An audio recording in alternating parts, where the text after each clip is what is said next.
नमस्कार, आप देख रहे हैं न्यूज़ पीआर। मैं हूं आदेशपुरी। आज 23 मार्च है और शहीद दिवस भी है, तो हमारे शहीदों भगत सिंह, सुखदेव, राजगुरु, इन सभी को हम नमन करते हैं। इस वीडियो में हम चर्चा करते हैं देश से प्रकाशित होने वाले समाचार पत्रों की वैसी खबरों का जिसका सीधा संबंध आपके और हमारे जीवन से है। चलिए शुरुआत करते हैं। सबसे पहली खबर हमने लिया है दैनिक जागरण के राष्ट्रीय संस्करण से। इसमें दिया है कि उत्थान के लिए आरक्षण के अलावा और भी रास्ते। आपको बता दें कि सुप्रीम कोर्ट ने यह टिप्पणी की है कि किसी भी वर्ग के उत्थान के लिए आरक्षण के बजाय विकास के दूसरे रास्ते तलाशने के विचार से सुप्रीम कोर्ट भी सहमत है। मराठा आरक्षण की पृष्ठभूमि में यह सीमा 50% से ऊपर किए जाने की दलीलों के बीच सुप्रीम कोर्ट ने कहा कि आरक्षण की 50% सीमा सही है कि नहीं, इस पर विचार होगा, लेकिन बहस तो इस पर भी है कि सिर्फ आरक्षण ही क्यों, उत्थान के और भी उपाय क्यों नहीं हो सकते हैं। तो ये काफ़ी सकारात्मक पहल सुप्रीम कोर्ट के द्वारा की गई है। वही अगली खबर हमने दैनिक जागरण से लिया। इसमें दिया है कि 4 हफ्तों से 8 हफ्तों के बीच लगेगी कोविशील्ड की दूसरी डोज। आपको बता दें कि कोरोना रोधी टीके को लेकर सरकार ने जारी किए नए दिशा निर्देश। टीकाकरण अभियान में दी जा रही स्वदेशी कोवैक्सीन को लेकर कोई बदलाव नहीं। तो वही कोविशील्ड जो है अब 4 हफ्तों से लेकर 8 हफ्तों के बीच जो है वो दूसरी डोज लगाई जाएगी। अगली खबर भी हमने लिया है दैनिक जागरण से। इसमें दिया है कि चुनाव आयोग ने मतदान से 72 घंटे पहले बाइक रैलियों पर रोक लगाई। चुनाव आयोग ने मतदान के दिन और इससे 72 घंटे पहले निर्वाचन क्षेत्र में बाइक रैलियों पर रोक लगाने का निर्देश जारी किया। आयोग ने यह कदम खबरों के बीच उठाया कि समाज विरोधी तत्व बाइक का इस्तेमाल मतदाताओं को डराने के लिए करते हैं। वही अगली खबर भी हमने दैनिक जागरण से लिया है। इसमें दिया हुआ है कि सिंधु जल बंटवारे पर भारत पाक के बीच आज से होगी बातचीत। नई दिल्ली में 23 और 24 मार्च को 2.5 साल बाद होगी सिंधु जल आयोग की बैठक। आपको बता दें कि सिंधु जो जल है उसके बंटवारे को लेकर 1960 में एक सहमति बनी थी और उसके हिसाब से ही जलों का बंटवारा होता है दोनों देश के बीच में, और उसी की जो बैठक है वो 2 दिनों तक भारत और पाकिस्तान के अधिकारियों के बीच नई दिल्ली में होगी। वही अगली खबर हमने दैनिक जागरण से लिया। इसमें दिया है कि बारिश की बूंदें सहेजने का देशव्यापी कैच द रन अभियान शुरू। जल संरक्षण की दिशा में देश ने बड़ा कदम बढ़ा दिया है। प्रधानमंत्री नरेंद्र मोदी ने सोमवार को जल शक्ति अभियान कैच द रन की शुरुआत की। इस अभियान का लक्ष्य बारिश की बूंदों को सहेजना है। मोदी ने कहा कि मानसून आने तक मनरेगा के फंड का इस्तेमाल वर्षा जल संरक्षण की दिशा में ही किया जाएगा। वही अगली खबर भी हमने दैनिक जागरण से लिया है। इसमें दिया है कि तीनों सेनाओं में 1 लाख से ज़्यादा पद रिक्त। नाइक देश के तीनों अंगों में 1,07,000 से ज़्यादा पद रिक्त है। सबसे ज़्यादा करीब 86,000 पद अकेले थल सेना में खाली है। राज्यसभा में रक्षा राज्य मंत्री श्रीपद नाइक ने एक सवाल का जवाब देते हुए कहा कि जूनियर कमीशन अधिकारियों अन्य रैंक में 79,349 पद खाली हैं, जबकि अधिकारियों के 6,975 पद रिक्त हैं।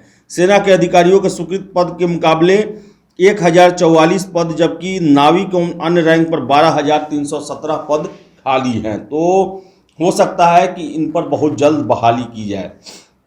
वही अगली खबर भी हमने दैनिक जागरण से लिया है। इसमें दिया है कि 2 दिन में 91,000 मामले, 5 राज्यों में बिगड़े हालात। कोरोना संक्रमण के प्रसार रोकने के लिए ठीक 1 साल पहले लगाया गया था जनता कर्फ्यू, और देश में 4,72,00,000 पहुंचा टीकाकरण का आंकड़ा। तो देश में लगातार जो है कोरोना के मामले बढ़ते जा रहे हैं और ऐसे में ज़रूरत है एहतियात बरतने की। वही अगली खबर हमने जनसत्ता से लिया है, जिसमें दिल्ली सरकार ने एक बड़ा फैसला किया है। अब मद्यपान की उम्र 25 के बजाय 21 साल कर दिया गया है। राज्य सरकार ने घोषित की नई आबकारी नीति। आपको बता दें दिल्ली के उपराज्यपाल उप मुख्यमंत्री मनीष सिसोदिया ने नई आबकारी नीति की घोषणा करते हुए कहा कि मंत्रिमंडल ने मद्यपान की उम्र 25 साल के बजाय 21 साल कर दी है। तो अब 21 साल से अधिक उम्र वाले भी मद्यपान कर सकते हैं। ये एक अच्छी खबर नहीं है दिल्ली सरकार का। वही अगली खबर हमने लिया है दैनिक जनसत्ता से ही। इसमें दिया है कि राष्ट्रध्वज के चित्रण वाला केक काटना अपराध नहीं, अदालत। मद्रास हाईकोर्ट ने सोमवार को व्यवस्था दी कि राष्ट्रीय ध्वज का चित्रण करने वाला केक काटना और उसे खाने संबंधित अधिनियम के तहत दंडनीय अपराध नहीं माना जाएगा, जिसको लेकर एक याचिका दायर की गई थी कि केक के ऊपर राष्ट्रध्वज वाला जो होता है वो चित्र लगाकर और उसको काटना जो है वो अपराध की श्रेणी में नहीं आता है। वही अगली खबर भी है जनसत्ता से लिया है, इसमें दिया है साल 2020 का गांधी शांति पुरस्कार बंगबंधु शेख मुजीबुर रहमान को। वर्ष 2020 के लिए गांधी शांति पुरस्कार बंगबंधु शेख मुजीबुर रहमान को प्रदान किया जाएगा। संस्कृति मंत्रालय ने सोमवार को यह जानकारी दी। मंत्रालय ने बताया कि वर्ष 2019 के लिए गांधी शांति पुरस्कार भारत के साथ संबंधों को मजबूत करने और खाड़ी देश में शांति और अहिंसा को बढ़ावा देने के लिए उनके प्रयासों को मान्यता देने के लिए ओमान के दिवंगत सुल्तान काबूस बिन सैद अल सैद को प्रदान किया जा रहा है। तो शेख मुजीबुर रहमान को 2020 का गांधी शांति पुरस्कार दिया जा रहा है। इन्हें बांग्लादेश का राष्ट्रपिता भी कहा जाता है, क्योंकि इनकी अगुवाई में ही 1971 में बांग्लादेश मुक्ति आंदोलन चला था और बांग्लादेश के प्रथम राष्ट्रपति भी बने हुए थे। अगली खबर हमने हिंदुस्तान से लिया है, इसमें दिया है कि बिहार और पटना संग्रहालय अंडरग्राउंड रास्ते से जुड़ेंगे। मुख्यमंत्री नीतीश कुमार ने वीडियो कॉन्फ्रेंसिंग से बिहार म्यूजियम बिनाले 2021 का किया शुरुआत। आपको बता दें कि ये जो अंडरग्राउंड रास्ता बनाने का विचार जो है बहुत पहले नीतीश कुमार ने ही दिया था। इस पर कार्य भी शुरू हो गया है और इस अपने वादे को एक बार फिर से नीतीश कुमार ने कल म्यूजियम बिनाले प्रोग्राम के तहत दोहराया। वही अगली खबर हमने लिया है पर हिंदुस्तान से, इसमें दिया है कि राज्य के 40 NH के निर्माण की निगरानी करेगा हाई कोर्ट। 40 अलग अलग याचिकाएं दायर करने पर हाई कोर्ट का निर्देश। आपको बता दें कि राज्य के सभी NH के निर्माण और मरम्मत की निगरानी पटना हाई कोर्ट खुद करेगा। हाई कोर्ट ने स्वतः संज्ञान लेते हुए यह आदेश दिया है। कोर्ट ने हाई कोर्ट प्रशासन से कहा है कि सभी राजमार्गों के नाम और नंबर अलग अलग केस दर्ज करें। इस तरह 40 अलग अलग याचिकाएं दायर कर केस दर्ज किया जाएगा। तो अब बिहार में हाई कोर्ट जो है वो NH के निर्माण और मरम्मत का निगरानी करेगा। वही अगली खबर हमने हिंदुस्तान से लिया, इसमें दिया है कि बिना मास्क पकड़े जाने पर 50 रुपये का जुर्माना। कोरोना के प्रति लापरवाही बरतने वाले सतर्क हो जाए। मास्क नहीं पहनने पर 50 रुपये का जुर्माना वसूला जाएगा। इसके लिए मंगलवार से ही पटना में मास्क चेकिंग अभियान शुरू हो गया है। वही अगली महत्वपूर्ण खबर हिंदुस्तान से हमने लिया, इसमें दिया है कि बिहार के सभी लॉ कॉलेजों में दाखिले पर हाई कोर्ट का रोक। आपको बता दें कि पटना हाई कोर्ट ने राज्य के सभी सरकारी और निजी लॉ कॉलेजों में नामांकन पर फिलहाल रोक लगा दी है। साथ ही साथ सभी को जवाबी हलफनामा दायर कर स्थिति स्पष्ट करने का आदेश दिया है। तो हाई कोर्ट में ने आदेश दिया है कि किसी भी लॉ कॉलेज में एडमिशन नहीं होगा। वही टीचर्स ट्रेनिंग कॉलेजों में 24 में लगभग 450 जो लेक्चरों की बहाली है वो निरस्त कर दिया गया है। राज्य के सभी टीचर्स ट्रेनिंग कॉलेजों में की गई 451 लेक्चरों की बहाली को हाई कोर्ट ने निरस्त कर दिया है। न्यायमूर्ति डॉक्टर अनिल कुमार उपाध्याय की एकल पीठ ने रवि कुमार सहित कई अन्य की ओर दायर 3 अलग अलग रिट याचिकाओं को मंजूर करते हुए यह आदेश दिया है। तो टीचर ट्रेनिंग कॉलेज में जो 451 लेक्चररों की बहाली हुई है उसे निरस्त कर दिया हाई कोर्ट ने। वही अगली खबर हमने लिया है हिंदुस्तान से, इसमें दिया है कि पटना यूनिवर्सिटी में 4 शोध केंद्र बनाए जाएंगे। आपको बता दें कि शोध को मिलेगा बढ़ावा इससे और छात्रों और शिक्षकों के लिए यह बेहतर मौका है। शोध केंद्र बन जाने के बाद कई नियुक्तियां की जाएंगी। वही अगली खबर हमने लिया है प्रभात खबर से, इसमें दिया है कि बिना मास्क के दुकानदार दिखे तो दुकान होगी सील।